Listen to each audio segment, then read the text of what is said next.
What up, my freaks? RuinusInsight here with part 92 of my Total Warhammer 3 Vlad and Isabella Immortal Empires campaign. So as we saw last time, we were unable to unfortunately get the battle going with Clan Pestilence as Lord Skrolk decided to run away like a little coward, like a little rat scurrying away, though I suppose it's kind of hard to scurry in the sea. Well, he managed to do it. Anyway, Ermine instead took to the field against the tide of chaos, throwing back two armies and not really suffering too much in the way of losses, which means she'll be able to move north and continue to destroy those territories that are up there. Hopefully we can sack both the Howling Citadel and the Crystal Spires, both of which should be worth a decent amount of cash, and we do need cash right now, so that's unfortunate because we can't reach them there. So we have the vassals, the new vassals of the northern provinces, but we don't have yet the western provinces. Now, per the comments in the previous episode, there was a suggestion to now give all the territories back to acquire the money that we need. So let's see if that works out, and if it doesn't, what we will do is we will declare war on the Sentinels at the Black Pyramid of Nagash, destroy them, and hopefully that'll give us enough money to do what we need to do. Though, you know, to be perfectly frank, we're probably going to attack them anyway. In fact, here's what we'll do. To start off, we're going to declare war on them. Huh. Wait, why would only... Wait, what? Wait, what's going on here? Why is this the only... That doesn't make sense. Only the northern provinces. The western provinces are military allies. Nobody else wants to attack these guys, but the northern provinces do. If it was everybody not wanting to, I could see that, but why would the northern provinces want to and then everybody else doesn't? It's a little bit weird. Okay, but whatever. We're gonna accept this. I'm going to declare war on them. That should slightly... Oh, actually, no, that's not going to weaken the western provinces, but we might force them or be able to force them to actually join this war. So, let us chat. We will go to join war against the Sentinels. And 0.1. Okay, fine. 1,000 gold, it's worth it. I hope. I hope. Considering we need money. Then... In fact, that'll give... Ooh, that gives them more money that we could trade right now. Wait. I has plan. Okay, also, before I forget, would you guys be willing to fight them as well? Ooh, no, they're not. I was hoping that we could try to get these guys fighting a few more factions to get them to like us a little bit more. But it's not looking like... Where the heck are the Sentinels? Oh, they're already at war with the Sentinels. Oh, well, that's just great. And I didn't mean to sound sarcastic. It actually is great. Alright, so here's what we do. Also, if I sound a little bit weird today, I had like a billion cups of coffee and I'm a little bit keyed up. So if I talk way too fast, that's the life. Let's see. So, we'll start off by trading to the western provinces. Let's say the Shrine of the Alchemist. For as much money as they'll give us. Which is 16k, which is not bad at all. Then, assuming that this is still not enough money... It's not enough money, okay. We'll give them the Veil of Titans, but we'll also trade Nan Li back to you for another 12,000 gold. And I keep calling it gold, but it ain't gold, but it doesn't matter. Alright, now we're at 31k. Let's see if that's enough. Unfortunately, our allies don't have any more money to give us right now, but Veil of Titans, which is 26, giving us -2, and yes, that will indeed be an... Oh, wow. It only takes 25k. That says we will have a little bit of money remaining, which is great, because there's at least one thing we want to do with that. But there we go. Strength rank is number 2 on the western provinces as well. And that's pretty darn good. Let's just check the strength ranks here. So our vassals, we're strength rank 1. Our vassals are strength rank 2 and 3. Pestilence, Followers of Nagash, and the 1,000 Maws are likely to be destroyed by us. Frankly, I'm probably leaning towards betraying Arcan. Here's the issue. Arcan is hated by all the lizards, every single one of the lizards. So the Ghost of Pahwaks and Talaqua and the Last Defenders. I really don't want to fight the Ghost of Pahwaks, and the reason for that is the fact that they own the Southern Chaos Wasteland there, and we don't want that territory. We don't want to deal with it. While I would love to get access to some of the units from the followers of Nagash, frankly, they ironically don't have access to some of the better...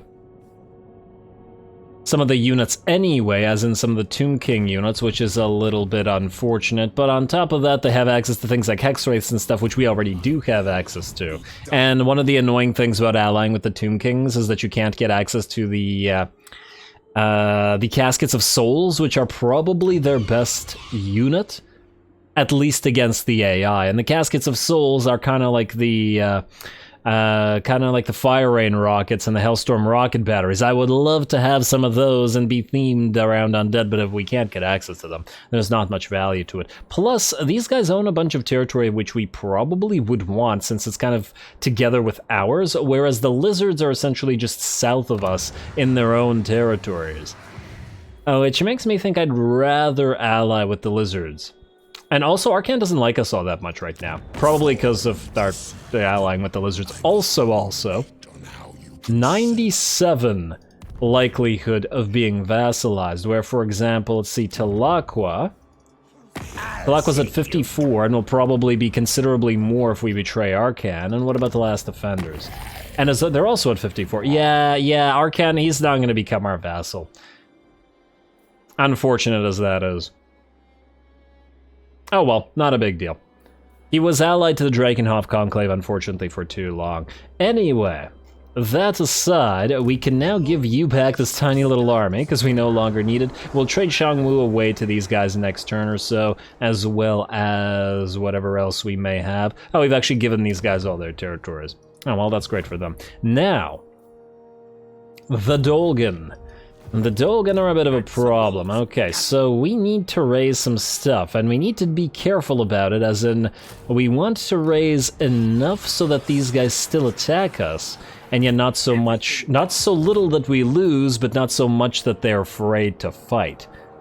Blizzard Peak actually has a not too bad garrison, so we definitely don't want to go overboard. Let's get, let's say, 2 Graveguard, 2 Ghouls, and 4 Zombies. Do we need a single ringer unit, like a unit of Blood Knights? I don't know. The thing is, we can't see what's in here. There is a level 12 Lord, a couple of Skinwolf Weirkin. You know what, maybe 1 unit of Blood Knights. And a second Corpse Guard, probably with Balefire. Ooh. Crypt Horrors. If he could move, we could... Well, honestly, if they take Granite Spikes, we could just move him out and have him kill them manually as well. You know what? Here's what we'll do. We'll start recruiting zombies. Now this may force the AI to actually attack us. Have we gone overboard with the amount of troops here? I'm not entirely sure. I actually really love a unit of Crypt Horrors in here. You know what? Let's take out the Crypt Ghouls, and I may come to regret this later. And replace them with a single unit of Crypt Horrors. Yeah, it's a fine line. It's always unclear. I'm almost tempted to get rid of the zombies here, because I mean, there's plenty of stuff here already. No, we'll see. Let's also level up Mr. Bachman here. Let's give him the Invocation of the Heck, definitely Raise Dead, and I guess the Curse of Undeath as well. And there we are. Alrighty.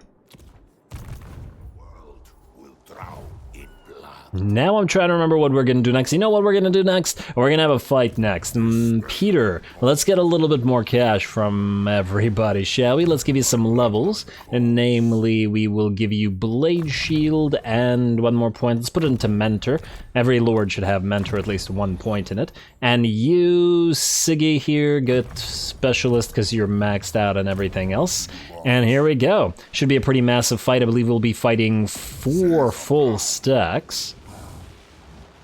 But Peter's got those fire rain rockets, and the enemy has a lot of infantry, tons and tons of skeleton spears and soldiers. And then we got 2 decent stacks. The first one of the Hekara warriors and some Ushabti, and some Tomb Guard, and the second one is the garrison with a ton of Tomb Guard, some chariots, Ushabti, and artillery and stuff. So 2 garbage stacks, which are completely inconsequential, and 2 okay stacks, which are somewhat consequential, really depending on how much ammo we have remaining on all of our stuff after we've dealt with those guys. Anyway, this should be, by the looks of it, a pretty darn epic fight, so I'm excited about it. 4 stacks versus 1 after all, probably somewhere in the realm of, like, I don't know, 8,000 units there versus us.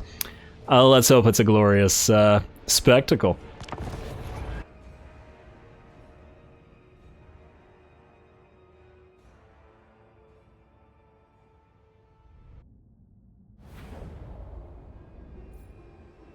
All before me will perish.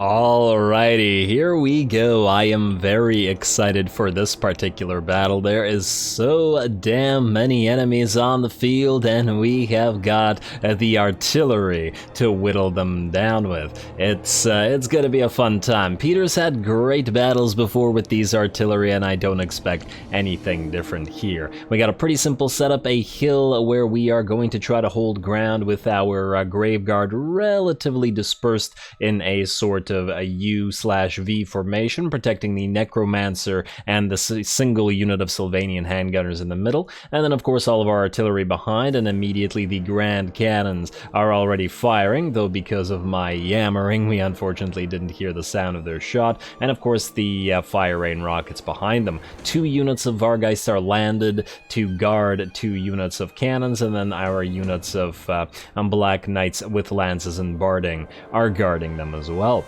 Also, on the bright side, it's been a few minutes since the end of the episode for me, since this is a replay, and thus I've come down a little bit, so I should be talking at relatively normal speed and not coffee speed at this point. So, that should be nice at least. This is gonna be it's gonna sound very weird when compared. But anyway, here we go. The bombardment begins, and those fire rain rockets are already dishing out the damage to those poor skeleton warriors. Frankly, the other units, the grand cannons, are probably wasting their shots, at least to some degree, because they're not really going to be all that effective at damaging the skeleton warriors and stuff, or even if they are, they're going to be wasting too many shots on such non-elite units. Now, that said, they have more ammunition than the fire rain rockets, as I understand, so they might as well fire at something. Anyway, it looks like the first of the enemy units is just about dead. The carrion that dared to try to face Peter in the air are all dropping from the sky as if he waved his hand and with a wave of dark magic forced them all to be dead once more. Otherwise, it looks like we have reinforcements coming in 40 seconds, which are very close here, but fortunately this is not an elite stack, just a bunch of skeleton warriors and spears, whereas the elite stacks, the elite 2 stacks, both the one with veterancy and the one with good units, are coming in all the way on this side of the map, which is why we deployed on this hill and not on this hill. We want these guys to travel while we whittle down all the basics so we don't get overwhelmed in that matter. Also, Peter is still just going to hover around, summoning zombies on occasion, but continuing to allow our artillery to do damage. I don't actually think that the enemy army wanted to attack us anyway, because they're probably going to, at least to some degree, wait for reinforcements. And they're also milling around back here. And yeah, they're not moving towards our army right now. They just seem to be protecting their Tomb King there. Well, good luck to them. I imagine once the first set of reinforcements is on the field, then they will come at us. Alrighty, and here comes that second set of carrion, and we are going to counter that with the Night something, Storm of the Night. And these carrion should fall even quicker than the last ones. Also, it looks like, yeah, the enemy has the Realm of the Dead activated at the same time as the first of the enemy reinforcements move onto the field. This means we immediately have to switch targets for our artillery pieces. While all these guys are blobbed up, is obviously going to be the best time to take advantage of this. Otherwise, we've done a pretty decent amount of damage to the first army that started the battle anyway, so it's hardly a big deal to switch the targets at this point. Looks like Peter's going to be taking damage from some skeleton archers there, though I imagine at least some of those shots are hitting into the carrion. But at the end of the day, that's all inconsequential. This, however, bombardment is pretty important, so let's watch some skeletons get blown up. Moving on to the field in such big blobs, and looks like they don't actually want to head directly towards us, which is actually a good thing for, well, obviously it's a good thing because of our artillery, but specifically, the Grand Cannons can now fire parallel to a unit formation, and thus do a lot more damage. We're also going to cast a Wind of Death, not overcast, just a single Wind of Death here to go through a few units and activate, I think, the second level of the Realm of the Dead there. Alright.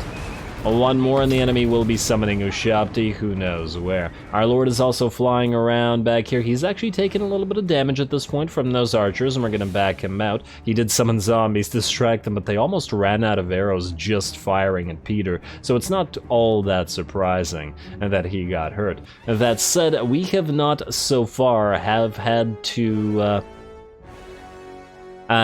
commit any troops at all. It's just been artillery fire that have already killed 1,000-ish enemy troops, which is pretty good. We still have all of our flyers in reserve, though not in reserve for too much longer as they are flying overhead. They've sighted a target, a single enemy lord out here, so we're going to just surround and kill that. Can't see anything with the screen shaking, unfortunately, but still all good. And here come all those skeleton warriors getting ready to fight our Graveguard. Should be a fun time, but I do imagine the Graveguard can hold for a very, very long time against this. Much more heavily armored, and of course we have the benefit of both the heals offered by the Mortis engine as well as the heals offered by the Necromancers, Master of the Dead, and Corpse Cart, and the Invocation of Nehek. And the enemy only has the Realm of the Dead, which I think is now in its third level, and thus wasting its healing for all the other armies, on top of the fact that I guess they have the Allure of Nehekara casting the passive ability, which heals.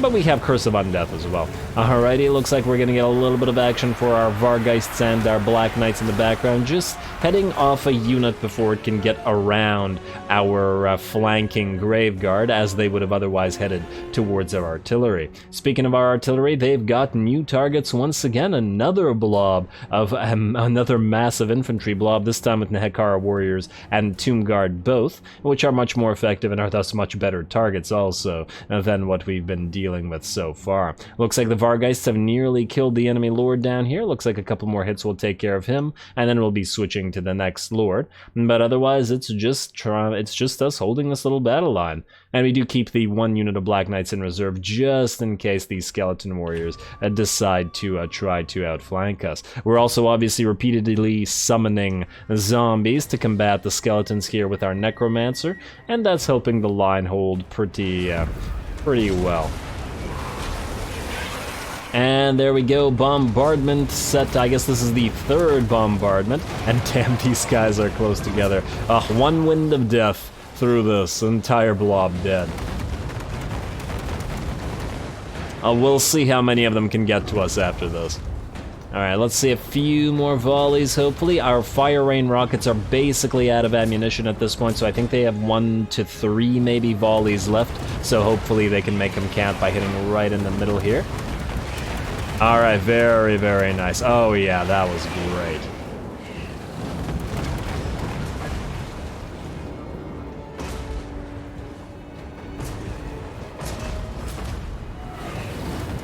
As you guys can probably tell, I very much enjoy those fire rain rockets. Alrighty, well, let their bombardment continue for a few seconds more until they run out of ammunition. I think one's already out, and the Grand Cannons can continue firing for a while. Otherwise, the last of the... well, actually, not yet the last, but more enemy skeletons are moving on to this side of the field. This time we cannot bombard them, but hopefully our zombies and our Graveguard will hold. And really, there's no need to say hopefully, because frankly, I really just don't see them breaking through the Graveguard. We're also going to move the Sternsmen, as well as our... wait, these are just... yeah, these are Sternsmen. And then we have one unit of regular Graveguard just going to push forward a little bit with the Mortis engine to try to head off some of the enemies here. Basically, I don't really want to be sticking around protecting our artillery, especially when they're out of ammunition, so it'll be beneficial to move a little bit further forward than we otherwise were. And besides, if the enemy wants to blob up around the Mortis engine, well, that'll be their problem. Looks like a Ushabti with Great Bow has also moved onto the field. We can see in the background our Grand Cannons are trying to fire at them. I'm not entirely sure who they're firing back at. It looks like the Sternsmen or something like that. But hopefully the Grand Cannons can bring them down. They certainly have the ammunition to do so. Looks like some Tomb Guard have actually moved in, which is actually pretty great here, because otherwise the armor piercing on the Graveguard with the great weapons would be completely wasted. Also, I really enjoy these undead infantry versus undead infantry battles. There's just something about immortal forces fighting each other.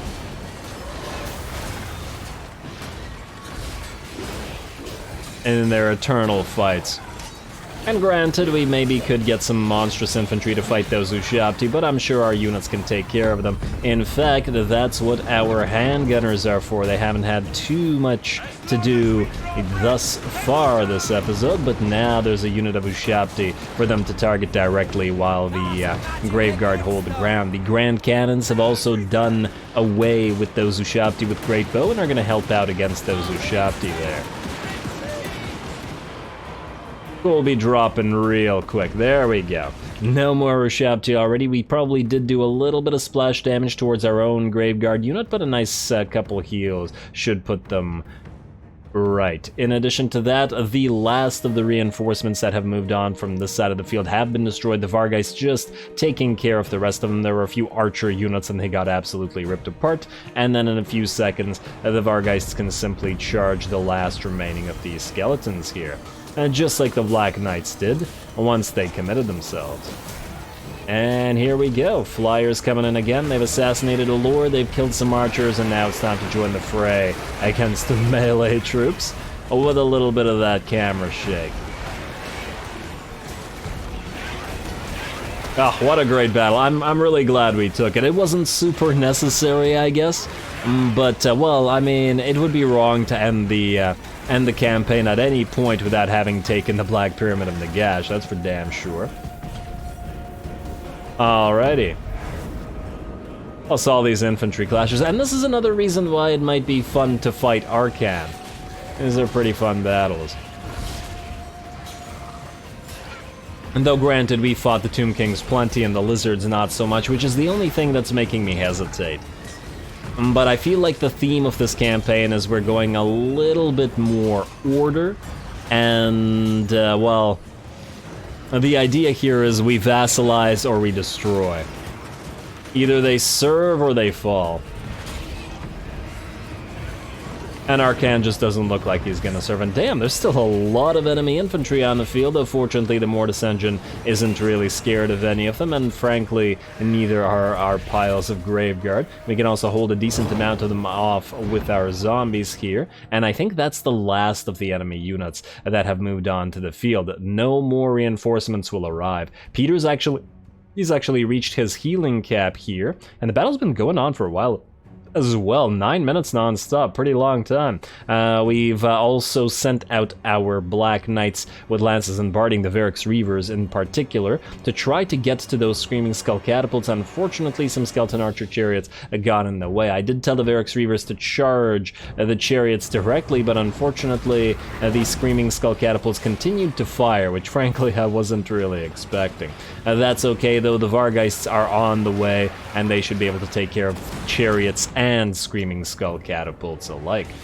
Oh, and we just missed it, a Black Dragon Breath or a Zombie Dragon Breath coming down in the middle of the enemy formation. Probably didn't kill all that many troops though, so that's just fine. The zombies still holding on plenty of Tomb Guard, which are just having such a tough time getting through all of these meat shields. And yet, more meat shields continue to move on to the field. And where the enemy numbers are depleting, ours are not really going anywhere. For every Graveguard that falls, we simply heal up and raise a new one, plus add a new zombie unit to the blob of meat shields. Alrighty, and I believe with the last of the enemy lords at this point having fallen, the enemy army is not going to be along for this world. They have weak binding, lord incapacitated. I'm sure army losses should be starting to tell. The enemy artillery have been taken out by the Vargeists here. An enemy archer unit by another Vargeist. These chariots are not going to survive the Vargeists either. And then we still have more Vargeists and more of our Black Knights moving around. Oh, they do still have one lord technically, these Nehekara warriors, well, pseudo-lord, garrison lord. Not a lord, just a unit lord. Lord unit? You know what I mean. Alright, maybe the coffee's not completely gone.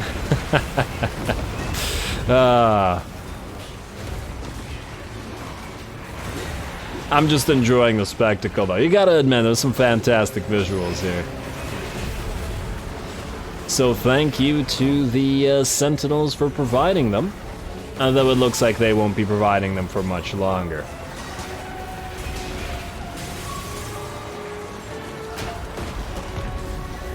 And there we go, with that the rest of the army crumbles away, a few more get shot down with our grand cannons, and a heroic victory is Peter's. Which is nice, this is definitely not his first heroic victory. The auto-resolve does have a tendency to underestimate him, just like it's been underestimating Bathilda. And I'm not entirely sure why, considering you would think that the artillery would be reasonably highly valued, but maybe it's because we have relatively limited amount of units otherwise. The Vargeists are pretty strong though, so they should be valued by the auto-resolve. But again, it was a 1 versus 4 army here, so at least in this particular situation, not crazy surprising. Anyway, let's see the damage, though I do expect it ain't all that much, and let me return to my coffee speak.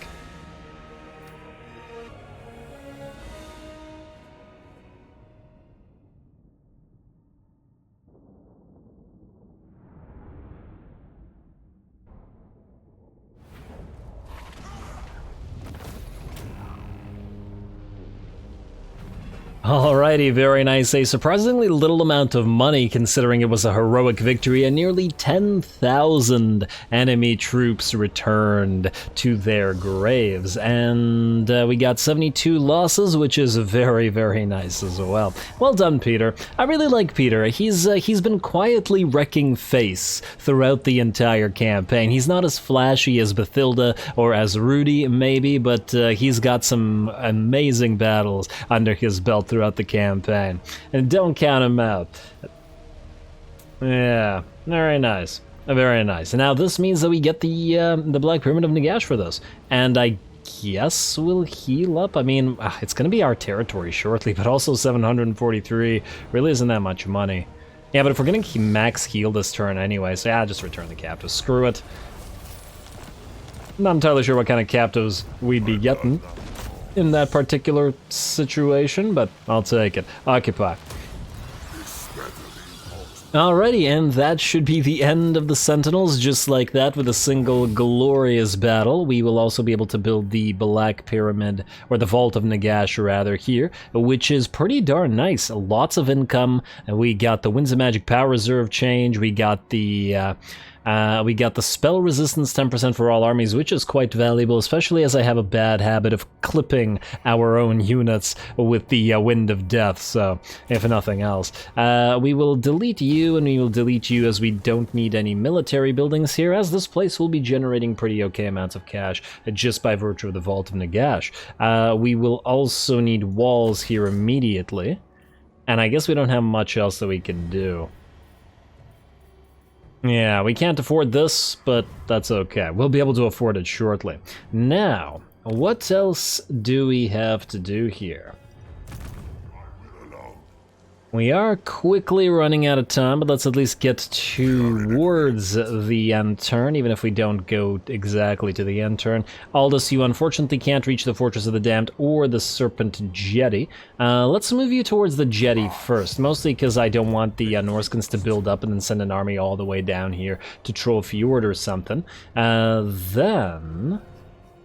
what do we have? Ooh, that reminds me. There was a little army down here, wasn't there? Yes, you. King Simodes, you are going to go somewhere. The question is where. I doubt that you're going to go to Magritta because you can't take it, not with a single stack. There's a good chance that you're going to go to Tobaro. Do we just wait? Do we just wait until next turn and see where exactly he lands? There's a Skull Island here. We actually have no forces anywhere near this particular area, do we? Which is, I guess, something of an issue. Is there also... I'm just wondering, is there anywhere good where we can raise stuff? Yeah, we can raise stuff at Xerexzil, and that's basically it, which is a little bit distant. And we probably will want to put a new force together, to see these guys off. And yeah, frankly, we're going to get a lot of enemies sailing over to us, especially once we start fighting Rakarth. It's pretty much inevitable that we do, on top of it. Yeah. How do the elves feel about Hexoatl, by the way? I'd really like some lizard vassals. Well, we'll see. Alrighty, let's see who else needs to move right now. We got Aldous, who's just moved. Renki's good. Yos. We'll ignore this. What do we got going on here? Ooh, you know, we could try. Assassin. If you could block Village's army, that would be just swell. Do you have maxed out block army? Yeah, you do. Let's give you a gutter fighter. Oh, yes, and that succeeded in blocking Village's army, which means, Renki, you will be able to kill him next turn, and that also means that I think his faction is pretty much done. We'll head you out to the Red Fortress, we'll take it over, and then we're moving back through the Dolgan's territories, and then all the way through the Chaos Wastes. Unfortunately, this does mean that all of our Ghoul Lords will become corrupted by Chaos and get that negative trait, which is really pretty darn negative, but... well, there's not much we could do about it. I mean, I suppose we could... if we move them through... it's gonna take too long to go the long way around, though. I really don't like that. It'll take at least an extra 2 or 3 turns, probably. Maybe we send one of them the long way and then one of them the short way. I really wish we could see exactly how long we have until the corruption happens, but yeah. Oh well. Oh right, Wallach, I remember you. You're our new ranged army, and you've got plenty of ranged units as well now. Yeah, very nice. It seems so weird from an undead army perspective. You are going to go into March stance, my friend, and you are going to head out this way. Like so. We have Waller, who currently has some of your stuff, i.e. your Graveguard, which need to be transferred, as well as that Mortis Engine. Ooh, wait. We need to get 5 units. Okay, so I guess we don't transfer one of the Graveguard? Yeah, it's fine. Doesn't really matter. Waller's a temporary lord. Well, he's not sort of temporary lord. He's been back again and again, so can't quite call him temporary, to be fair. Maldwin, you need vampires. You need flying heroes. Well, I guess we could get you a necromancer. Wait, did we not build a necromancer? Oh, I guess it's because we have this guy that's fleet. You know what, fine, we'll get you for now. And then if we get a better one, we'll just replace him. Although, to be fair, it's not horrible. And with the Air Force, it might not be needed. Let's put you on a Nightmare for now. You can stay together with the Mortis engines, just so that you're reasonably quick. and then we'll replace, well, quote-unquote replace, we'll just get some more vampires in this army afterwards, just to have some flying heroes. But otherwise, it's primarily going to be a aerial army, and with 3 Terrorgeists and 2 Star Dragons, it should be pretty good. I actually wonder how the Star Dragons will perform compared to the Terrorgeists, because once we max out those Terrorgeists, they'll be pretty damn strong.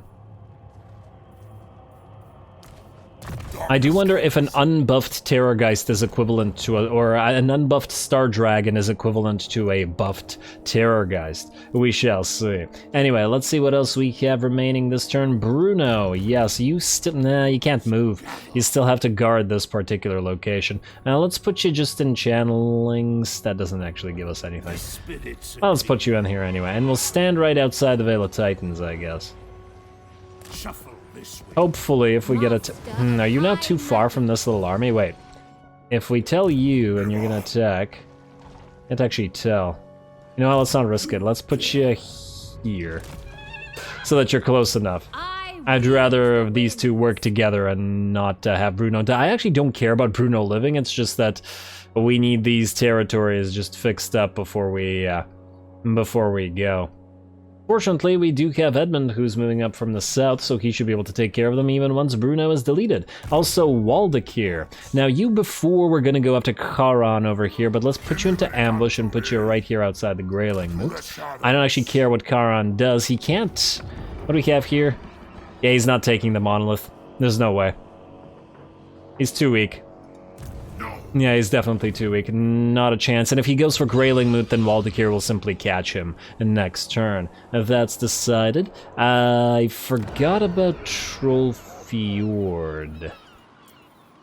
What do we have here?